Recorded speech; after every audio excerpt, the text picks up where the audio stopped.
Pemirsa, usai dilantik sejumlah anggota Dewan dari berbagai daerah ramai-ramai menggadaikan surat keputusan atau SK anggota Dewan untuk mengajukan pinjaman ke lembaga perbankan sebagai agunan.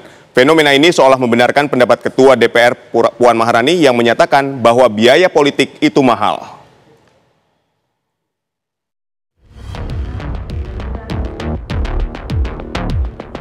10 anggota DPRD Kota Serang yang baru dilantik pada 3 September 2024 menggadaikan surat keputusan atau SK pengangkatan sebagai anggota Dewan ke Bank. Sekretaris DPRD Kota Serang menganggap itu merupakan hak anggota Dewan yang terpilih dan tidak menyalahi aturan.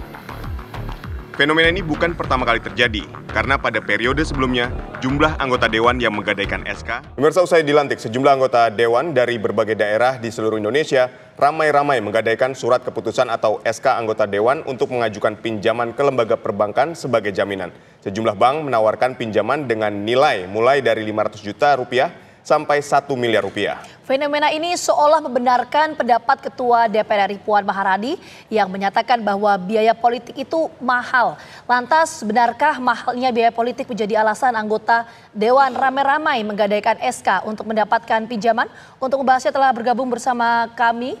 Nanti akan bergabung ada pengamat sosial UI, Devi Ramawati, dan saat ini sudah bergabung bersama kami ada Zainur Rohman selaku peneliti Pusat Kajian Anti Korupsi UGM. Selamat petang, Mas Zainur. Mas Zainur, yang mungkin harus ditekankan dulu dengan adanya fenomena sejumlah anggota DPRD menggadaikan SK, ini ada aturan yang dilanggar nggak?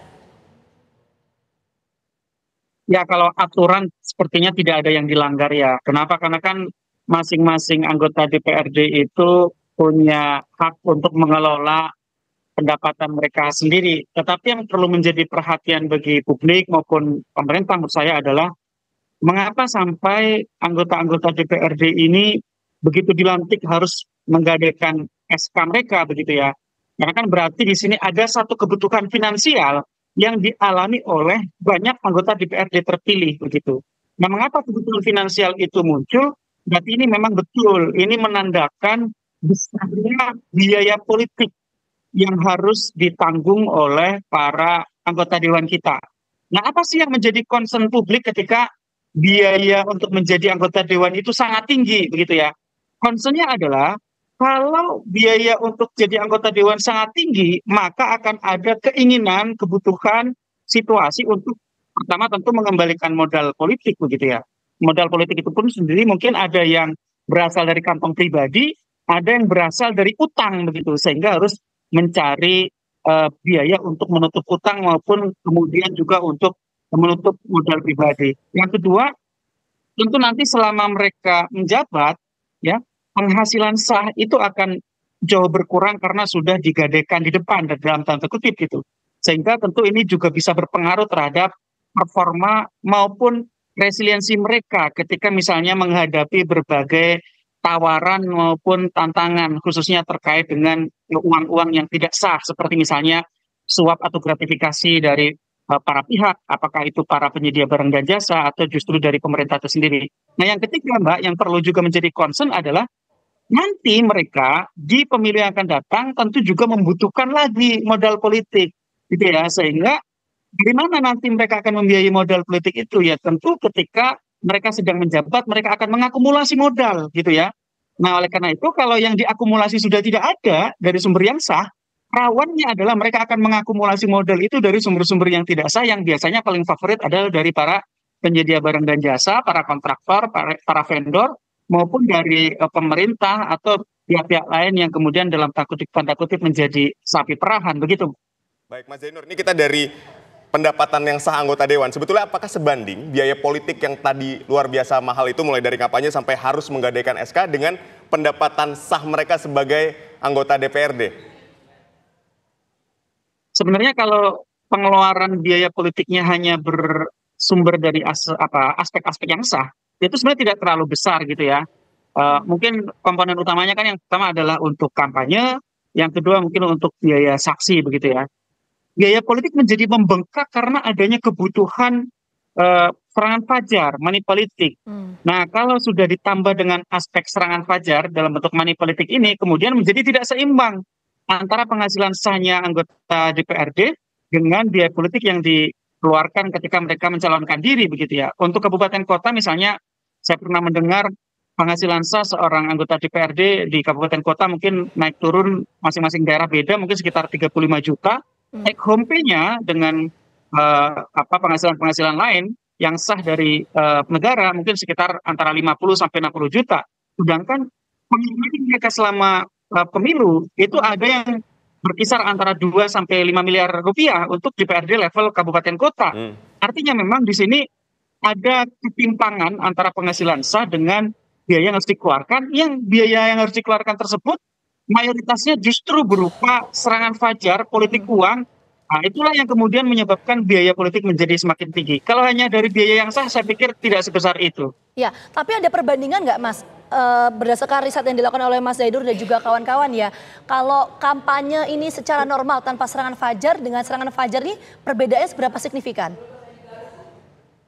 Sangat signifikan ya. Pertama dari sisi pengeluaran gitu ya. Pengeluaran yang memang bersifat resmi itu kan kurang lebih adalah komponen biaya kampanye. Kemudian tadi kami sampaikan juga ada untuk saksi yang relatif besar ya. Tentu yang kecil-kecil masih banyak sekali aspeknya begitu ya. Nah, serangan fajar itu jumlahnya sendiri sangat besar gitu ya. Bisa lebih dari separuhnya itu adalah untuk serangan fajar begitu ya. Nah, itulah yang kemudian menyebabkan biaya politik itu menggelembung. Nah, ini tentu harus dicarikan jalan keluar. Negara tidak boleh membiarkan kondisi di mana politik uang sangat menjamur, kemudian memicu anggota-anggota dewan terpilih untuk menggadaikan SK-nya demi memperoleh pinjaman, menutup lubang-lubang yang telah digali sedemikian dalam, dan nanti ujung-ujungnya mereka akan terdesak pada situasi korupsi. Ya, mereka akan mencatut dari para vendor, para pemborong, para penyedia barang dan jasa, begitu ya. Oleh karena itu memang di depan ini harus ada satu bentuk kebaikan dari sisi regulasi untuk menekan ya biaya politik. Memang usulan ada banyak begitu ya. Yang paling ekstrim misalnya mengembalikan ke proporsional tertutup begitu ya, di mana nanti partai yang menentukan daftar urutan siapa yang menduduki posisi dalam tanda kutip nomor jadi. Tapi juga ada yang bersifat moderat, misalnya memperkecil dapil sehingga jumlah yang harus dibayar oleh masing-masing calon ini menjadi semakin murah karena dalam tanda kutip yang harus dalam tanda kutip diuangi itu tidak terlalu banyak. Tapi menurut saya yang juga tidak kalah pentingnya adalah mendidik publik untuk tidak ya menerima apalagi meminta politik uang kepada calon wakil rakyat mereka. Kalau publik sendiri suka untuk dididik menolak politik uang, maka menurut saya ini seperti lingkaran setan. Kita tidak tahu sampai kapan ini akan berubah dan dari mana kita harus mengubahnya begitu. Baik Mas Zainur, kita masih akan melanjutkan perbincangan ini usai jeda. Tetaplah di Kabar Petang. Kita lanjutkan kembali dialog kita bersama Mas Zainur Rohman dan nanti juga akan hadir bersama kita pengamat sosial UI ada Mbak Devi Rahmawati. Kita ke Mas Zainur terlebih dahulu. Mas Zainur, tadi Anda katakan bahwa pengeluaran atau biaya politik itu kan mencapai 2 sampai 5 miliar. Kemudian pendapatan sah anggota dewan take home pay yang mereka terima antara 30 sampai 50 juta rupiah. Sebenarnya apa yang membuat mereka masih tertarik untuk menjadi anggota dewan dengan perbandingan antara biaya politik dan pendapatan yang tidak sebanding? Ya, tentu ada banyak faktor ya yang mempengaruhi seseorang begitu ingin menjadi wakil rakyat. Yang pertama tentu mungkin ada keinginan yang sangat besar untuk mengabdi kepada bangsa dan negara dengan menjadi anggota dewan, sehingga bisa mewakili kepentingan rakyat di dewan ketika dewan punya kewenangan yang sangat besar di bidang legislasi, di bidang pengawasan terhadap pemerintahan dan di bidang penganggaran.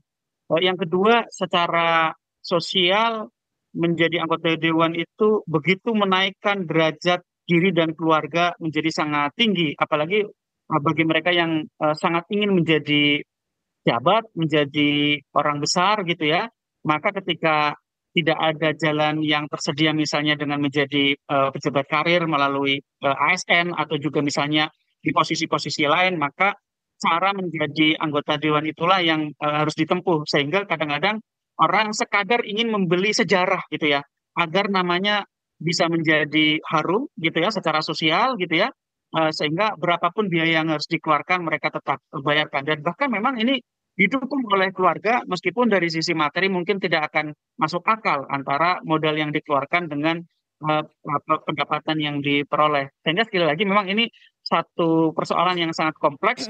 Ada persoalan ingin mengabdi, tetapi juga mungkin dari sisi sosial ada persoalan ingin mengangkat derajat diri dan keluarganya sehingga tercatat di dalam sejarah bahwa keluarganya adalah keluarga yang punya peran di dalam masyarakat begitu. Oke, Mas Zainur, tadi saya tertarik dengan pernyataan Mas Zainur yang menyampaikan bahwa biaya politik ini sangat mahal sekali karena adanya money politics di sana, serangan fajar. Sebetulnya serangan fajar, money politics itu bisa terjadi karena sistem yang terbentuk di elit politik kita, atau memang ini demand di masyarakat yang tinggi sehingga elit politik menggunakan serangan fajar itu sebagai instrumen?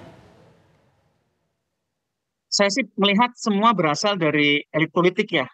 Masyarakat itu terbiasa menerima dan meminta serangan fajar, meminta politik uang, meminta amplop itu karena dalam tanda kutip diajari oleh elit-elit politik.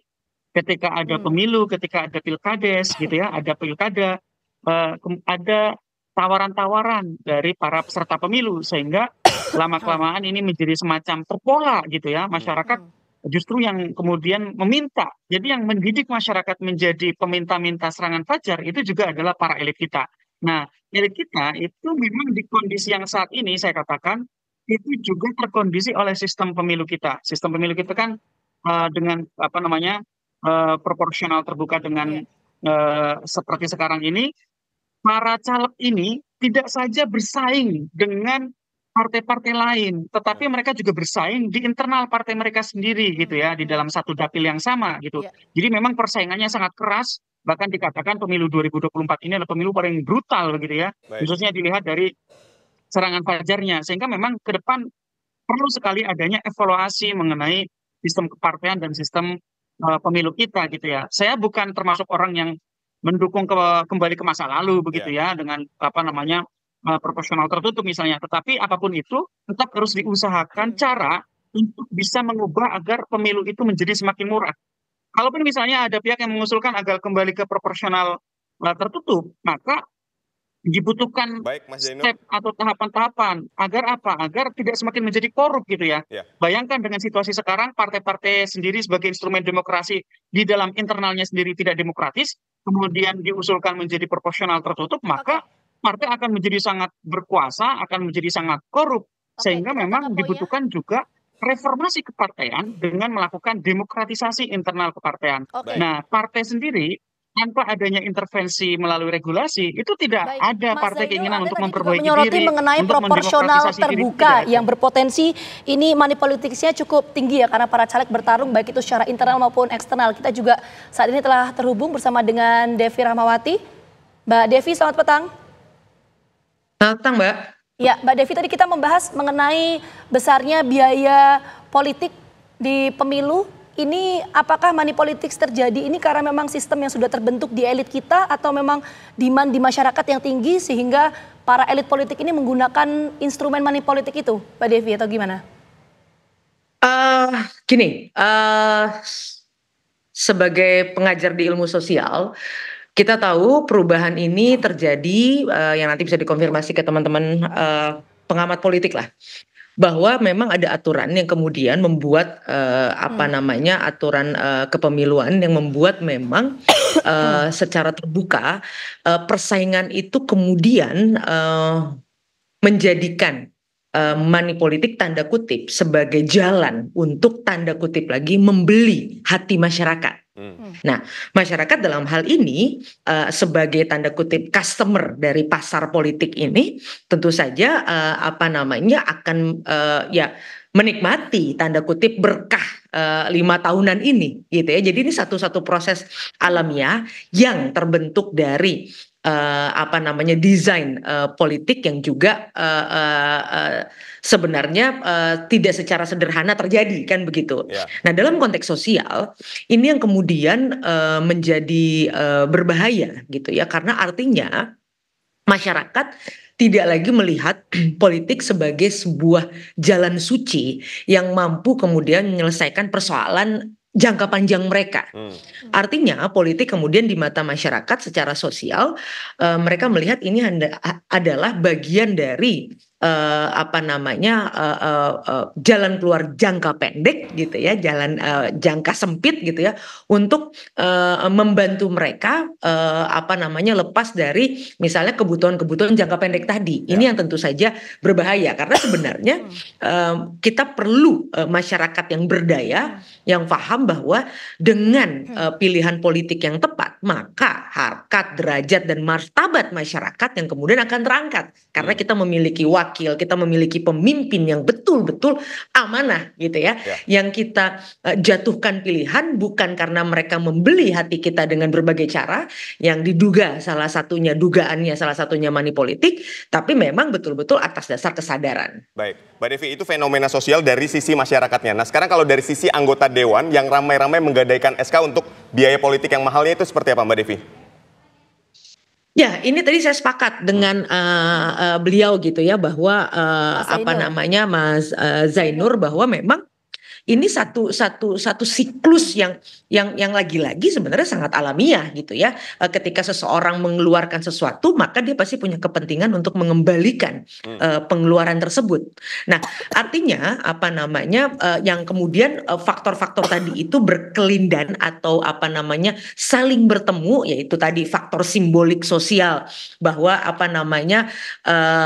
mereka dianggap menjadi tokoh. Dengan tokoh kemudian mereka terpilih punya bekal tanda kutip SK tadi yang secara ekonomi dimanfaatkan juga oleh sistem ekonomi untuk kemudian menjadikan ini sebagai garansi.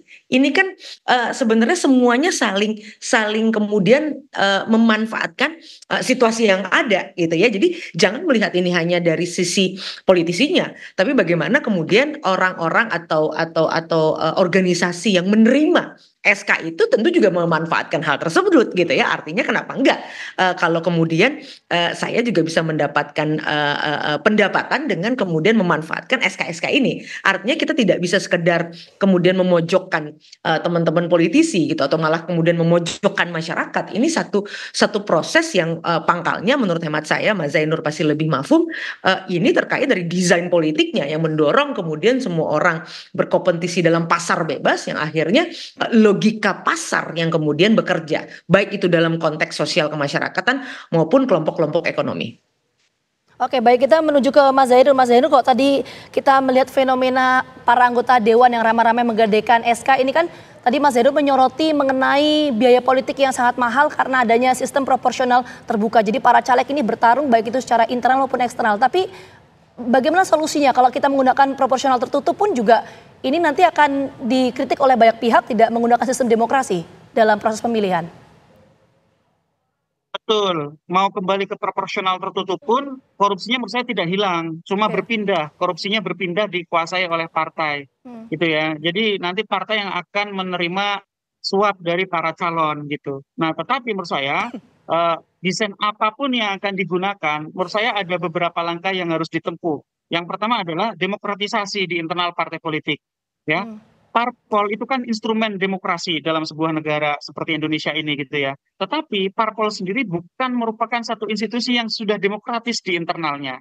Kalau kita mau memperbaiki situasi, maka demokratisasi internal parpol itu sangat penting untuk dilakukan. Sehingga yang kedua, nanti kalau mau memperkecil dapil, bahkan kalau ada yang mengusulkan secara ekstrim kembali ke proporsional tertutup, itu kemungkinan untuk terjadi korupsinya menjadi semakin rendah karena sudah semakin demokratis. Yang kedua adalah menurut saya, mau bagaimanapun para calon anggota dewan itu juga harus dibekali dengan kemampuan-kemampuan yang mumpuni agar dapat melakukan kampanye yang edukatif. Mereka harus punya rekam jejak yang baik di masyarakat sehingga masyarakat mau memilih mereka. Yang ketiga tentu adalah dari sisi pemilihnya. Masyarakat itu juga harus terus-menerus diedukasi untuk punya kesadaran politik, melek politik, tahu hak-haknya, tahu kewajiban-kewajibannya, bahwa pemilu itu adalah sarana untuk menempatkan wakilnya, bukan untuk mencari uang dari wakil-wakilnya itu.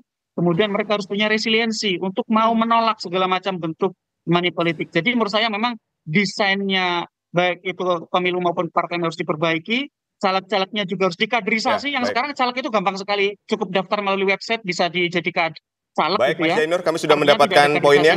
Terima kasih atas publiknya. dialognya hari ini. Terima kasih sekali lagi kami ucapkan kepada Mas Zainur dan Mbak Devi telah bergabung bersama kami. Selamat sore, sehat dan sukses selalu.